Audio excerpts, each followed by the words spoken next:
Hello and welcome to this News9 special. I'm Verghese Abraham. In 1985, Air India 182 was bombed by Khalistani terrorists. It killed 329 passengers. 38 years later, that is almost 4 decades later, will Canada let history repeat?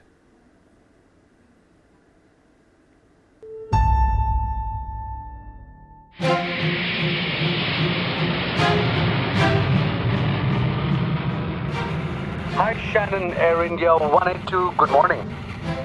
Air India 182, good morning. Squawk to 2005, cleared for London.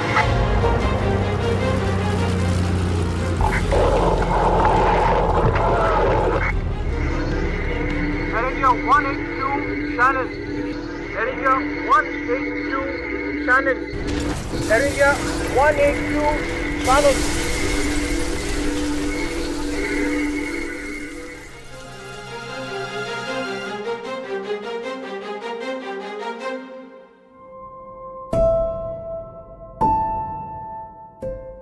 I'm Sanjay Lazar. I lost my entire family in the Air India 182 Kanishka. This is, the story of my life.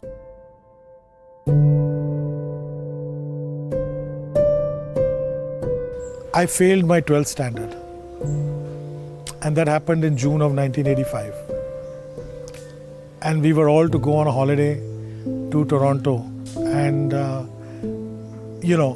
I got my results 2 days before our departure, and they wanted to cancel that trip.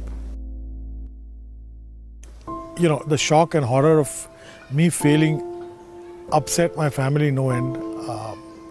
My dad didn't want to go. My stepmom didn't want to go. I said, no, please go. And I'll submit my papers for evaluation and I'll stay behind. It's only 10 or 12 days. It's not that I'm a 3-year-old child or something like that. My dad was obviously the in-flight supervisor. He worked in Air India for 24 years before that, and he was operating that flight along with a lot of friends, and they were all taking their families along. 5,000 years of elegant living with it, George's mind took off as well.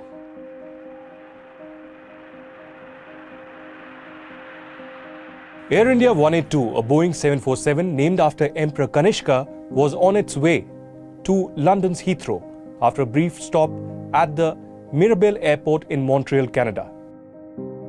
Carrying 329 passengers and 22 crew members, the flight had originated in Toronto and would make stop at London before embarking on its final journey to Delhi and Mumbai. It had barely entered Irish airspace when Air India 182 suddenly disappeared from the radar. There was a loud explosion and the whole plane just vanished. Where the air traffic controller at Shannon Airport in Ireland, as the plane approached the Irish coast on its way to Heathrow, as he tries to get hold of 182, and he says, 182, Shannon. 182, Shannon. Air India 182, Shannon. You have him on radio? No. Negative, came the answer. 329 people died, out of which 268 were Canadian citizens, mostly of Indian origin. There were also 24 Indian nationals. One guy actually came and said, my condolences, I'm sorry. And that's when it struck me, that something may be wrong. I was not going for, to locate them or meet them. I was going to, bring bodies back. They didn't even have a speck on the radar. The plane was blown to pieces. But what exactly happened to Air India 182 and why? The answer lies in India's Operation Blue Star. Khalistani radical Bhindranwale turns Golden Temple into a fortress. Indian Army brings in tanks, clears Golden Temple of radicals. 4 months after Operation Blue Star, PM Indira Gandhi assassinated. Barely a year after Operation Blue Star and nearly 7 months after Indira Gandhi's assassination, Sikh terror outfit Babbar Khalsa was baying for India's blood to seek revenge for the killing of Bhindranwale. 50,000 तोते नौजवान शहीद हो चुका है। खालिस्तान जिंदाबाद बन के रहेगा। And this time, their target was the very Maharaja of Indian skies, Air India. The plan was to bomb 2 Air India passenger aircrafts simultaneously in 2 parts of the world, in London's Heathrow Airport and Japan's Narita Airport, which could have caused an uproar and brought global attention to the Khalistani issue. But the one that was intended to be loaded onto another Air India plane when it reached Japan at Tokyo Airport, Narita Airport near Tokyo, that got jostled by the baggage handlers as they moved it to the Air India plane. And it blew up, killed 2 baggage handlers and severely injured 4 others. Kanishka, Air India 182, was delayed by 97 minutes out of Toronto and Montreal. Had it not been delayed, this aircraft would have landed at Heathrow. So they would have plotted to blow up 2 aircrafts on ground with passengers at 2 airports, very busy airports. Imagine the destruction. So it was a well thought out, carefully planned operation. There is no doubt that the Canadians messed up big time. They had recordings of one guy telling the other guy, we are preparing a bomb, literally. Air India had sent a telex to the Canadian police authorities saying that there is a possibility of luggage, the explosives carried with time device in the luggage. So please check all the baggage of all Air India flights leaving from Canada. That telex arrived at a bored RCMP station in Toronto.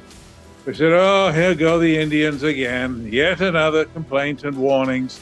They're just trying to get more free security, they said. They claimed they conveyed it to the Canadian Security Intelligence Service, CSIS, but in fact they did not. That led to an appointment of, in 1986, I think, Justice Krupal Commission. They went in the first year and they investigated, and they came to the distinct conclusion it was a bomb and there was no question about it. And by all accounts, it matched the bomb that was exploded in Narita. Canadian people went on arguing that this has nothing to do with the bomb.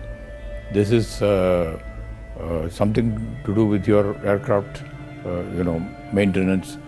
When Mrs. Indira Gandhi was the Prime Minister, she requested the then Canadian Prime Minister, Pierre Elliott Trudeau, that is the father of Justin Trudeau, the present Prime Minister, to extradite Talvinder Singh Parmar, who had killed 2 police officers. He was in charge of the Babbar Khalsa in Punjab. Surprisingly, the senior Trudeau was the Prime Minister at that time. He said that the evidence is not adequate to extradite him to India. Canada is back to shielding the same Khalistanis who were responsible for the killing of dozens of Canadians during the Kanishka bombing.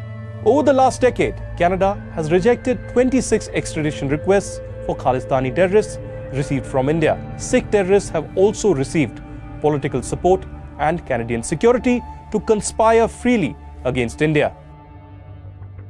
The Canadian Intelligence Agency certainly knew that Talvinder Parmar was a threat, and they knew very significantly that 3 weeks before the bombing, he had gone into the woods. He had made a trip over to see a friend of his, Inderjit Singh Rayat, the bomb maker, to test an explosion. Now, where on earth do you see 2 militants going out into a forest to test fire a bomb and intelligence agents following him into the bomb test firing? And they heard a loud explosion. But they didn't do anything about it. And within 10 days or 15 days of the test firing of the bomb, my life was destroyed. Talvinder Parmar and Ajab Singh Bagri had been to visit a prominent Gurdwara near the airport in Toronto. People who heard them were told not to fly on Air India as it would be unsafe to do so. 38 years later, designated Khalistani terrorist Gurpatwant Singh Pannu of Sikhs for Justice has copied the Babbar Khalsa model of intimidation and issued fresh threats. Sikh पंथ वालिओ 19 नवंबर तो बाद air India च सफर नहीं करना, जान नूं खतरा हो सकदा है।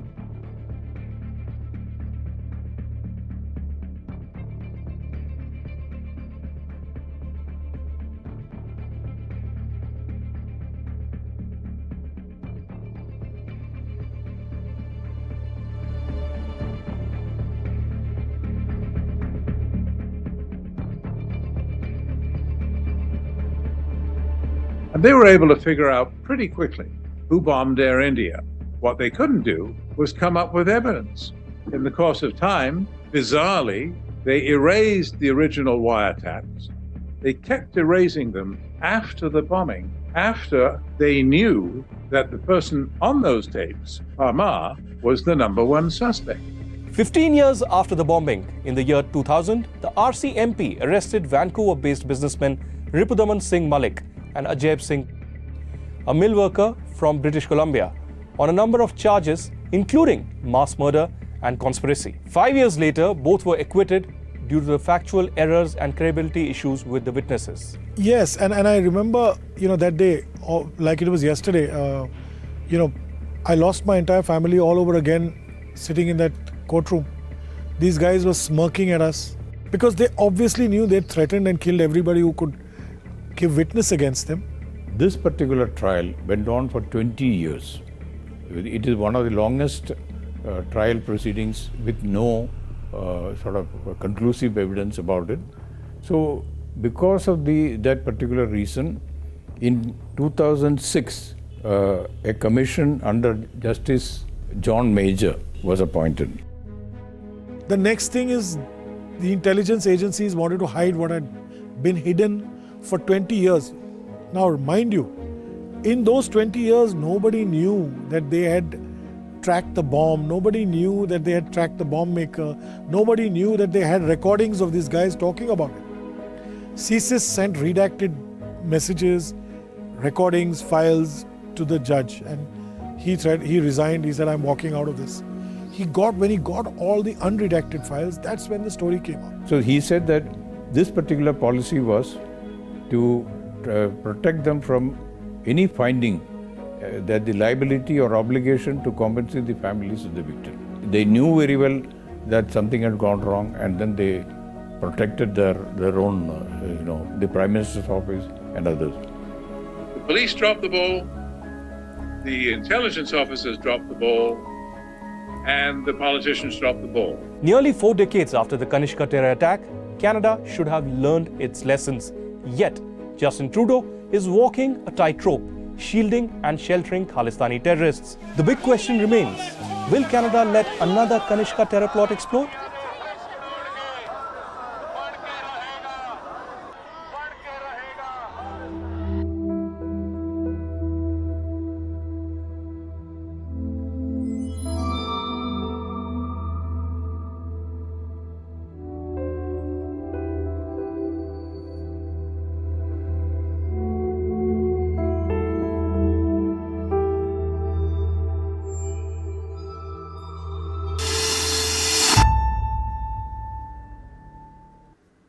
We slip into a short break now. On the other side, we have a powerful panel of guests to discuss on this very issue.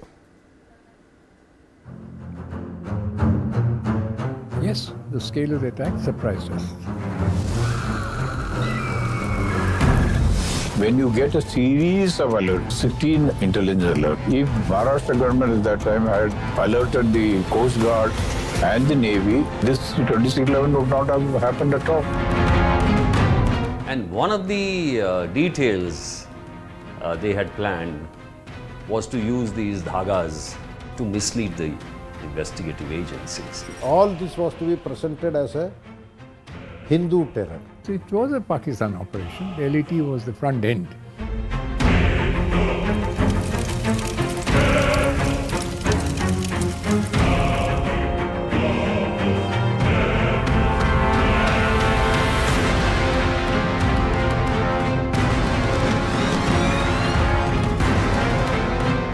attacks were on, it was clear that they were planned and launched from Pakistani territory.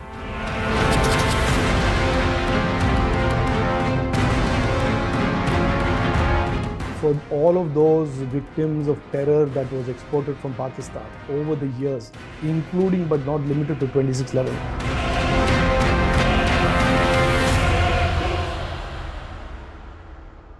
This and more, streaming on world's first news OTT, News9 Plus. Download now. Welcome back. This is the big story that we have been tracking, and it is about the bombing of Air India 182. Almost 4 decades after that bombing, what is the lessons that India should be careful about? And at the same time, the question about whether Canada is preparing the ground for another one. Joining us is Sanjay Lazar, Kanishka bombing victim skin and aviation expert. We are also joined in by Yogesh Gupta, ambassador and former Indian diplomat. We are also joined in by Bharat Karnad, Emeritus Professor, National Security Studies, CPR, and Major General retired Ashwini Sivach, Defense and Geopolitics expert. Let me go first to Sanjay Lazar, the person who has been following this story relentlessly because he had a huge personal tragedy in this. And what is it, Sanjay Lazar, that we are looking at right now when it comes to Canada? When it comes to the issue of Khalistani terrorists, there is no proper closure for the Kanishka bombing, and we are seeing the same radical grounds being readied in Canada for a possibility of another one. Are you aghast about it? First of all, thank you for having me on your channel. Yes, there is no closure for, families of 331 victims of both bombings, because all the perpetrators have really not been punished. They escaped. And yes, Canada, failed us in the criminal trial, failed us prior to the bombing, during the trial. After the trial, we fought and got the John Major inquiry instituted. As families, we petitioned, and sadly in the years after that, they've not implemented what John Major even suggested. A lot of that still still remains to be implemented. I can see that in the meantime the world seems to have forgotten the Air India 182 Kanishka bombing, because the Khalistani groups have become a power, a diplomatic power within the Canadian government. They support the current government politically, their supporters, and they've become a lobbying force. They've used a different route this time, and now they are presenting themselves as, they've got one wing that handles their dirty tricks, and there's another wing that looks after their political angle. And that's how they're in a position of influence. Today they're controlling the government, and which is why Canada has become, pro-radical. Actually, it's almost pro-radical, and you can see that by the statements of Panoon and earlier Niger, and the way they keep talking about, blowing up Indian targets, blowing up Indian airlines, aircrafts, and stuff like that. Well, let me get in Ambassador Yogesh Gupta now. Ambassador Yogesh Gupta, when we in the media try to track what is happening in Canada, there is a big kind of a concern. And when it comes to Canada, it is this, that the institutions of Canada is being hijacked by Khalistanis to put out their voice. And it looks like the Canadian government is unable to do anything about it, in fact. And this is the cause of worry. The institutions of that country are being hijacked by them. And no matter how, as Sanjay was also pointing out, they become a political force. So now you don't deal with Khalistanis, you're actually dealing with the Canadians who are actually Khalistanis. So this conundrum, how do you think the Indian diplomatic corps could address this? Well, Mr. Varghese, you are absolutely right. I think the problem is not only the Khalistani groups. The bigger problem is that the Trudeaus, both the father and the son, they have been, their governments have been deeply involved on the side of these Khalistani extremists or separatists. And now we have even begun to suspect that it's not only Canada, it's some elements in the US establishment also, who are trying to provide a certain amount of support to Canada. Because the way the United States has come out in support of these Khalistani elements, whether it was a question of eavesdropping on our diplomats in Ottawa, or it's a question of how they have supported this Pannu fellow and how they kind of got this Nikhil Gupta placed down in Czech Republic and got him quickly down in the way they are supporting him. So it seems that the conspiracy is much bigger. So it's not just a question of Khalistanis. I think it's a much bigger conspiracy. Well, you think it's a much bigger conspiracy. We have with us Bharat Karnad, Emeritus Professor, National Security Studies, CPR. How do you see, we have a history of Khalistani movement in the country, but when you see the growth of the Khalistani movement out of the country, I mean outside in countries like US or in Canada or in Australia, or even to that matter when it comes to UK as well, when you see the growth of these extremist actions that are, or factions that are growing up in these countries, one of the significant aspects that points out to it is that they are in fertile ground. The native governments of those countries are not taking action to this. So when we see this kind of growth, one thing that we see is that there is money coming in because most of them are contributing to that cause. They are also radicalizing the community in those places and acting against India's interests as well. So when you see this growth of Khalistan that's happened outside the country, do you think that it is a matter of time before they actually try to have it in the country itself, within the country itself? They go ahead and press the button to push another Khalistani 2.0 kind of a situation? Look, for starters, you talked about the financing. The financing doesn't come so much from individual contributors as from the so-called gurdwaras run by these Khalistanis. So the people that give in, their deeds to the Gurdwara in terms of, devotion and so on, is then collected and used for these nefarious purposes by these Khalistanis. And of course, the Royal Canadian Mounted Police and CSIs and the intelligence and police wings of Canada are a joke. They are something like the Keystone Cops. They don't know what's happening under their noses. So they can't be relied on. The thing that has happened, I think that has perhaps changed their perspective somewhat, the Khalistanis' perspective, those living abroad, and making political capital out of being in safe havens, that they think are safe havens, is that the Indian government is now far more, shall we say, seriously on the ball in tracking their possessions and properties in Punjab and elsewhere, keeping surveillance on their contacts, seeing how the money flows are monitored, and generally letting these guys know that they will be able to do nothing in Punjab. Whether they want to carve out a Khalistan out of Canada, that's a wonderful thing. I think there's a lot of space there, and they should attempt to do it. And you have the Trudeaus and these guys who are habitual sympathizers of Khalistan for purely political purposes in terms of it gaining them votes and nothing else. They don't give a fig for Khalistan as such, except insofar as it helps them win elections. That said, I think there is less than no chance that there'll be a resurgence of Khalistan movement in Indian Punjab, because I think we'll take care of business at this end. And, it's a bit rich for the US regarding Panun, or for the Canadians vis-a-vis all these Khalistani extremists to claim that they are, they are mere democracies and keeping up their democratic traditions and looking after their citizenry and so on and so forth. I mean, the US has been number one in assassinations abroad, including, if I may just remind people, and this was confessed by the person who planted the bomb in the Air India Flight 101 Mumbai-Geneva that killed Dr. Homi Bhabha, if you recall, in February 1965. The chap who put it there was the Assistant Director of Clandestine Operations, CIA, and he confessed it in a book, of all things. It's all there.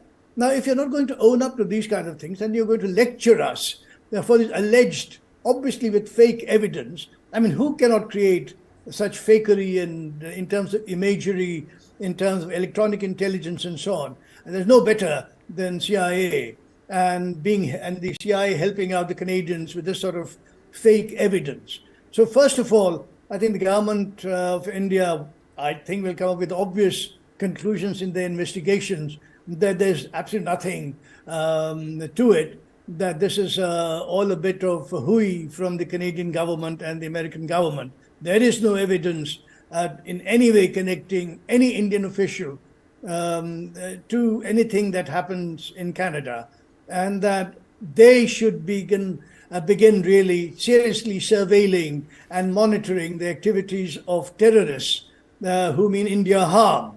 And so that is something that's the message that should be sent across. And I think Panoon and all these other baseline terrorists have now got the message, I think, that they cannot, they can sort of hide, but they cannot escape the denouement that's going to see them if they act up in India. They will not do so here. As I've written again, these should be encouraged to carve out a Khalistan out of British Columbia or someplace and be happy there, or Australia, or wherever these guys are, and never think, even imagine coming back to India to create trouble, because then that's going to mean trouble for them, not just for the relatives and the families in Punjab, but for them. And they should be aware. It doesn't mean that we do it. Is the Sikh community itself in all these places that are divided. Many are very nationalist Sikhs who do not like what's happening, the capture by these small minority Khalistanis of Gurdwaras to finance their nefarious causes and so on. So that's the sort of thing that we have to keep in mind. Right, Professor. We'll have to just slip into a short break. After the break, we will come to Major General retired Ashwini Savach. That's after the break.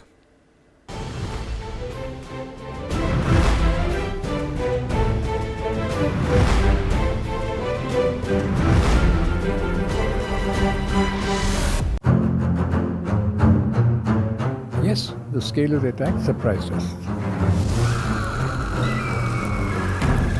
When you get a series of alerts, 16 intelligence alerts, if Maharashtra government at that time had alerted the Coast Guard and the Navy, this 2611 would not have happened at all. And one of the details they had planned was to use these dhagas to mislead the investigative agencies. All this was to be presented as a Hindu terror. So it was a Pakistan operation. The LET was the front end.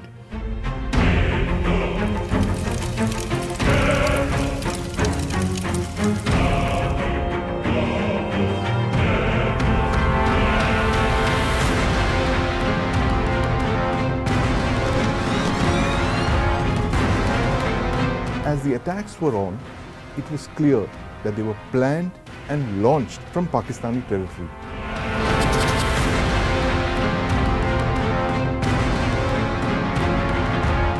For all of those victims of terror that was exported from Pakistan over the years, including but not limited to 2611.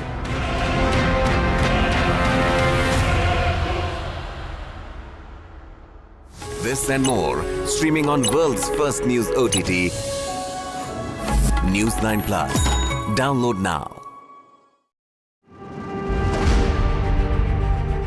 Today, she is the only smiling leader in Rajasthan. All eyes will be on her moves if the BJP returns to power. Vasundhara Raje Scindia defied all the odds to become the first woman chief minister of Rajasthan. She has the uncanny ability of striking rapport with all sections. That's why she is very popular in her constituency, not only in her constituency but in entire Rajasthan.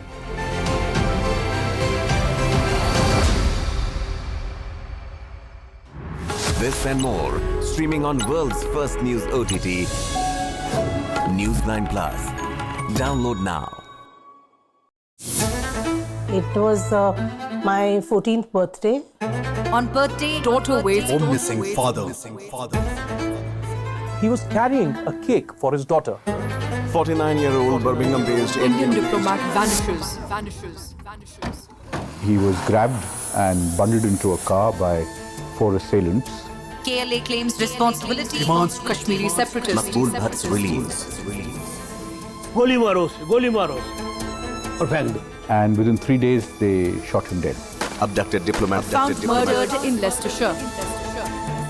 I said, who ordered to kill him? To me, he said, I ordered it. And he never came home.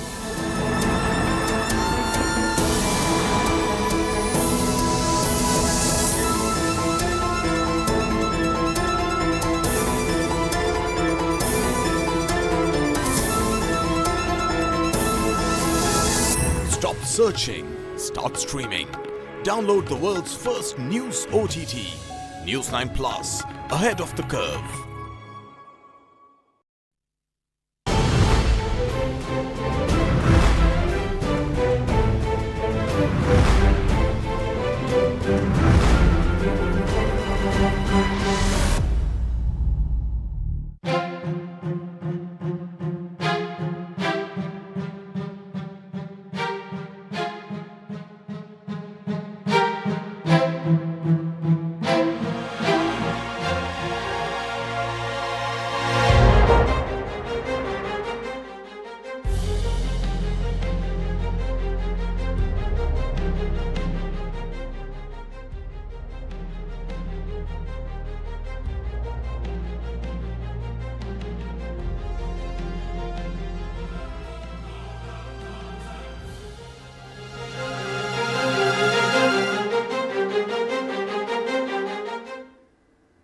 Welcome back. We are now in fact joined in by Major General retired Ashwini Sivaj, defense and geopolitics experts as well. Major General, one thing that we have seen about Kanishka bombing is that it gave the idea that Indians abroad are not safe. Now, and Sanjay Lazar also will point to the fact that it's not only Indian citizens, Indian origin citizens in various countries are also being targeted. So, for me, the biggest question over here was that there were Canadian citizens of Indian origin who died in that plane crash. And even that did not stop the Canadian government from going ahead and having a full-blown investigation. But nothing came out of it. Their own citizens, if you go by the passport, had died and there was no proper answers given to them. They knew the same extremists who were holding the same citizenship were there, but they did not take action. When it comes to strategic affairs, how much can we protect Indian Indian origin citizens in their native countries or their adopted countries as well, because that seems being one of the strategies followed by them to target Indian origin citizens as well. Absolutely. See, Varghese, things have changed. Very rightly, you brought out what happened in 1985, and Justin Trudeau, father was there, Pierre Trudeau, no proper inquiry was conducted. And when we have pointed out Talvinder Singh Parmar, he was involved, he must be extradited, but he was never sent back. And the people who died were mainly the Canadian citizens, but they were of Indian origin, about 268. And also 27 were Britishers and 24 were actually Indian. So the question comes is that why did the Canadian government did not take any action against all these Khalistani terrorists at that point of time? Now, 2-3 things emerged out it. The Pierre Trudeau again was very weak, like the present Prime Minister of Canada, and he was involved in getting the favor from Khalistani terrorists in Canada itself. And now what is happening is the present government is a minority government of Liberal Party, and it has got a support of New Democratic Party of Jagmeet Singh, which is a Khalistani activist and supporter. And therefore, Justin Trudeau is doing what he's doing. But the point is now the government has changed, and you find that we are not a soft nation. We are no more a soft nation. We can dictate terms with whether it is US, whether it is Canada, whether it is UK or Germany. We now, whatever we say, it makes a difference in the world. We are the 5th largest economy, 4th largest military power, and we have given them a no uncertain terms warning to the Americans and the Canadians. If you allow your soil to be used against anti-India sentiment, the relationship between both the countries are not going to be same. And since the US and India are strategic partner, and US knows that India is a very important country in Indo-Pacific, I'm sure once FBI Director Christopher Roy has come. He has been told by the director NIA Dinkar Gupta that you cannot allow your soil to be used by a GS Pannoon for anti-India's activity. At the same time, we are also communicating to the Canadian government. And Canadian government, you know, whatever Canadian government keep on saying, we are no involvement in Hardeep Singh Nijjar killing because they have no credible evidence. But we have given us mind to them that we have capability and capacity to do anything if they will allow their soil to be used against India and Indian origin citizen. I suppose that point is very much clear because India is an economical hub center as well as a military power, and we have told them if you want a free trade agreement, especially Canada, then you have to play to the tune which India is telling. You cannot allow such activity to take place. And these are your citizens. You are supposed to take action. And another thing which India has done it, that we have cut the roots of these terrorists from Punjab. Their property has been confiscated. They will not be given visa to come here. Their family will not be able to go there. So they are also feeling a heat. I suppose a multi-pronged strategy is the requirement of the day, and that's what India is going today. India is not a soft power. India can now look after its own interest. Gone are the days when we were on the mercy of others. Maybe that these incidents of what is happening even in Pakistan, or majority of them are gang killing, but certainly we have given them an indication if anywhere any terrorist which can now trying to be do anti-India activity, he will not be safe. Either we come after them or whosoever come, but they are not safe. So the point today is what happened in 1985 can be repeated, but they know it if it is repeated how India is going to react very, very strongly. India has a muscle power, India has economic power, India has military power, and that has made a tremendous impact. I suppose the weightage which is given by the US also. Remember that when they were saying that we were involved in killing of Hardeep Singh Nijjar, we told Canada, give us the evidence. And same way, once they are saying GS Pannoon, we have unofficially also conveyed to US. What happened to of Major General Soleimani, which you have eliminated Irani general in Iraq? What happened to Al-Jawahiri, which you eliminated in Kabul? What happened to Osama bin Laden? You have eliminated Abbottabad. Did you take permission of these countries? So don't dictate terms with India. In any way, India is not involved in such type of killing. India does not believe in doing this, but certainly we are not a weak nation. We are not a soft nation. So I suppose that message is loud and clear. What happened earlier in 1985 cannot be repeated. We have a place of power in the world today. We can dictate, and especially both Canada, US or UK, they need India more than India needs them. So they understand this. I suppose the message is gone loud and clear. They are going to act against these terrorists. If they are not going to act, the loss is there. And certainly, Khalistan will never become in India, but it can become in Canada. In case if they not stop this activity in Canada, the time is not far off when there will be a problem within the Canada itself. Right, Major General. Let me go to, in fact, to Sanjay Lazar. Sanjay Lazar, you know, it's been a 4-decade battle, personally coming to terms with the tragedy and then pursuing this case in India as well as in Canada. How much of a strain it has been on you? I know it cannot be put into few words, but it's been a very difficult life journey for you. Can you unmute your this? I think your thing is muted. Yes, thank you, Mr. Varghese. Before I go on, I just want to make 2 quick points that I heard Ambassador Gupta and Professor Karnat talk about. One is USA's involvement. I don't know if I've mentioned this before, but I think I told Anthony in the documentary. But 15 days prior to the bombing of Kanishka, the US Secret Service visited Parmar in Canada, along with the RCMP. Now this shows that they had clear and evidence of something that the Khalistanis were planning to do. Also, they've listened in on the current Nijjar and Pannoon recordings of the diplomats. So I strongly believe that there could be a mole of the CIA or the intelligence agencies within these organizations. And they're very, very clear of what was happening, and they could have warned us, but they didn't.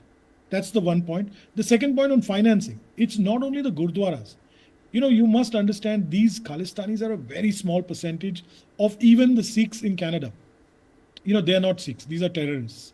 They currently run drug trade. They are a monopoly in the drug trade in Canada that runs from Mexico through California, Colombia, and it comes up to Vancouver. So that is one of the major sources which neither the US nor Canada seems to be cutting off. Now, coming back to the Kanishka tragedy and my battle, it's been 38 years of long battle. Let me tell you in no uncertain terms, there is no country in the world that takes 15 to 20 years to bring charges against terrorists when such a big bomb blew up and killed 329 people in the Atlantic. We had Justice B.N. Kirpal and his inquiry, which completed in 7 months. The bombing took place in June. The Indian government appointed Justice Kirpal in June. He was in the Delhi High Court at that time. His expert committee sat down from September onwards, and they rushed the report. They went to Canada, they went to Ireland, they collected evidence, and they presented a report by the next year, by 1986. Okay, so it didn't take 20 years. The evidence was handed over to India and then to the RCMP in 1986. They took till 2005, 2003 really, to bring charges against these guys. In the meantime, evidence had been destroyed, people had disappeared, witnesses were killed, everything was wrong. We then fought for an inquiry and we got the inquiry.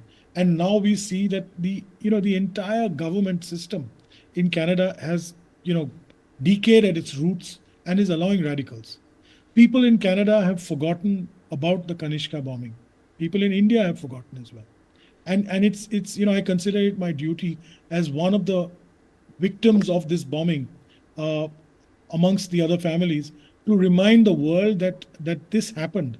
And we cannot forget. These are lessons that the world has to learn. These are lessons that we in India and in Canada must learn. This was the worst act of terror until 9/11. And even till today, it's the worst act of aviation bombing in history. So let's never forget. I'm writing on this subject, and it'll be out in the coming year. So hopefully this will be a testimony to the people who have died and to all people who've lost their lives to terrorism. Well, that is in fact quite deepening, that you're keeping this memory alive for the generations in India as well, that we less forget what happened with Kanishka. It's a tragedy that should be etched in our memory, just like how 26/11 was. Before that, we had Kanishka. So that is something that we need to keep. We have Ambassador Yogesh Gupta also with us. Ambassador, we've seen the diplomatic challenges with the current government in Canada. We have seen how they are unable to take any sort of action because they are politically dependent on it. But we have taken action in certain ways of trying to apprise them of the situation. But still, it seems that diplomatically, we've not been able to push it through. What is that Western interest that keeps Khalistani issue alive and giving shelter to these radicals seems to be an interest point for them? The United States and some other countries, they sort of keep this policy of double-faced policy, that you try to support a rising power on one side, but at the same time you try to keep some levers in your hand to bring it down. They did the same thing with China. When China was rising in the 1990s, towards the end of 1990s, Bill Clinton administration had started supporting India in the hope that India could be used against China. They are doing the same thing. They want to support India on the one hand, on the surface, but at the same time, they want to retain some of these levers to bring down India, to make sure that India's attention is diverted to different issues, whether it is Khalistan or it is Pakistan or it is other issues. So this is basically their strategy of balancing of power, of trying to dissipate your energies, trying to divert your attention from development to other issues, trying to keep you weak. So it's all that. Well, we also have Bharat Karnad, Emeritus Professor, National Security Studies, CPR.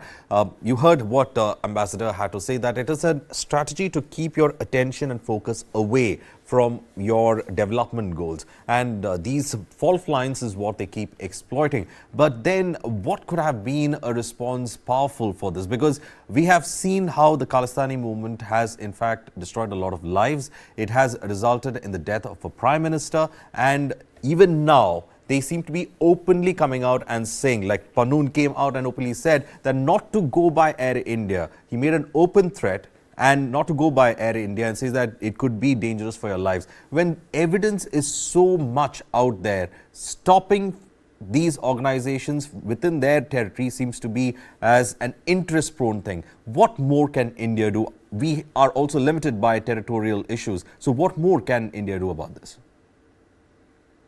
Well, look, I think we have restricted the embassy strength, the High Commission strength in Delhi, with which the beginning. I think what we need to do also is that the remaining Canadian diplomats have to be surveilled whenever they, say, meet with any suspected Sikh sympathizers, Khalistan sympathizers anywhere in India. They need to be surveilled. And, of course, keeping tabs on them then, in a sense, deters them from doing things of this kind. And the government of India has also restricted visas. That should continue, virtually in extremis, meaning even the slightest reason for doubting any visa applicant from Canada, you should err on the side of caution and deny it. In fact, that could be a virtually blanket ban, unless you make an exception for one or two persons, that sort of thing. So the idea is to so de-link the Khalistani movement or whatever there is, this drug and dope runners and gun running businesses and these criminal enterprises in Canada that, in a sense, uphold the Khalistani movement in these countries, again, supported by a very small minority of Sikhs in these countries. You therefore have a means of restricting them. And you have the kind of means that we have through the FATF, where we can see how there are terrorist financial flows from criminal gangs and criminal gang activities to terrorist acts and so on. And insofar as Panoon and these blowhards issuing public threats, I think one of the reasons they are acting up in this very public way is because they do feel they are under the gun, and it's a good thing for them to always look over their shoulder, because you never know what's going to come at them. I don't think whatever the US may say, or what the Canadians, even less, because they really don't count, they're a minor little power, whatever they may have in mind to do will be of any concern. Though one thing that India needs to do with the US is this: you cannot allow Washington to compartmentalize things, meaning they're quite happy to have security cooperation in the Indo-Pacific, but they're completely unwilling to see our point of view and act on information that's available to them from their own agencies, keeping tabs on these Khalistani extremists. And if they don't act on it, and if in some ways they encourage such activity, then it's detrimental to India's national interest. And we should make it clear to Washington, whichever administration is there of the moment, that will not be tolerated. The security cooperation is not a one-way street. That either you're going to have, complete cooperation, or we are going to have none. You are not going to get leverage if you think you're going to have it with Khalistan, and we will not, agree to your notions of democracy and human rights when you yourselves are perhaps extreme violators of these very precepts and principles in your relations with other countries. So the thing would be to remind them not to ride their moral hobby horses and to lecture us, because that'd be very easy. We could, put up our moral, high. We can climb onto a moral high ground. Professor, just to add to it, when Trudeau came, he defended the Khalistani association, what we would call as, he went on to say that they have freedom to express themselves and they have to protect the freedom of their citizens. But freedom to issue open threats, that's a question, isn't it? No, but again, this is the real problem. They have a very loose definition of freedom of speech, as you perhaps are aware. Both in the US and in Canada and UK and so on. Now it's a fungible thing. If the Canadian government, say, doesn't get its FTA, its relations are, thinned out to nothing, and they begin losing out, and the American interest begins hurting in terms of the China threat as they see it, India's non-participation in an active sort of way. And then the UK government sees that, again, the FTA, which is hanging fire, Delhi will not go through with it, that we have counter leverage that we can apply. Then they'll begin to act in their own interest to contain the Sikh extremist threat within their countries. So it's their lookout. If they want to have bad relations with India, that's their call. But equally, we're not going to sit around doing nothing as we did in the past. And we are going to end up, restricting their diplomatic access. We could shut down the embassies, cut it down to 5 people. We could do anything we want. They could respond. We'll be very happy to do that because they lose out. So that's the way to go. Right. Major General Ashwini Sawaj, I'll give you the last word on this. We have seen suggestions coming using diplomatic as well as a flexing of our military muscle as well, if possible. And this is the kind of suggestions that are coming in. But when everybody seems to have forgotten about the Kanishka bombing, as Sanjay Lasar was in fact saying, there are a lot of lessons that we shouldn't forget from history. Don't you think that Kanishka bombing is also one that we shouldn't ever forget from history? Absolutely. You see, working no doubt, we have learned a lot of lessons from Kanishka bombing, and certainly India tried to put pressure on Canada, but it didn't work out. And Canada did not cooperate with India, and Canada refused to take action against those who were involved in Kanishka bombing, and they had an intelligence input, yet they have not taken any action. The reason is simple, their own domestic politics. And the same thing is playing now, that presently Justin Trudeau is in the crutches. He is taking the support of New Democratic Party of Jagmeet Singh, which is pro-Khalistani activist. So therefore, there is no doubt about it. But certainly what has happened is the time has changed. India is no more a pushover. We have a muscle power. We can also, put pressure on them. As we discussed that we are a 5th largest economy, 3rd largest, 4th largest military power. They need India more than we need them. And therefore, if they do not try to play the way we are telling, or they do not take action against these Khalistani terrorists, which are operating openly both in more in Canada than in US, we have a lot of leverage. And very rightly brought out, if you talk about US only, that they know it, in case any country which can challenge the hegemony of China in South Asia, it is India. And also that we are very important member of Quad, which say freedom of action, free, open, inclusive Indo-Pacific. And therefore, we can say that we cannot be with you every time in case you are not taking action against Khalistan terrorists which are operating in. You can't show us eyes.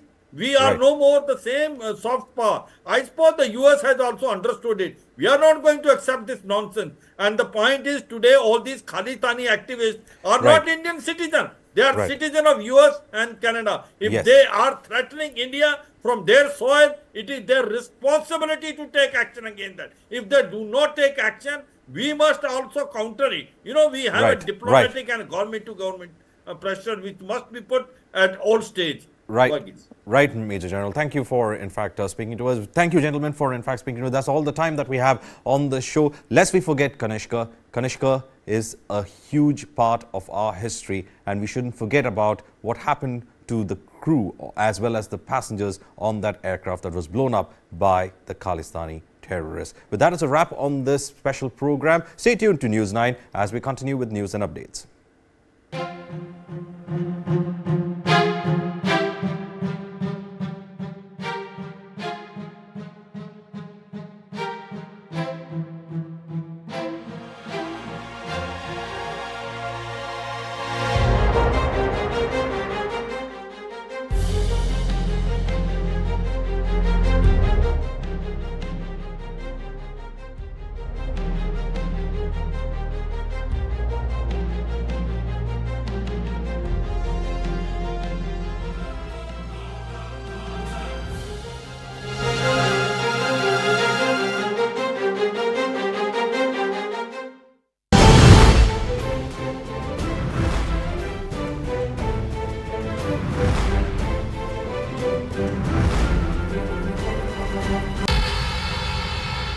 Pakistani spy agency ISI's sinister plan to target India. Training women to honey trap top civil and military officials.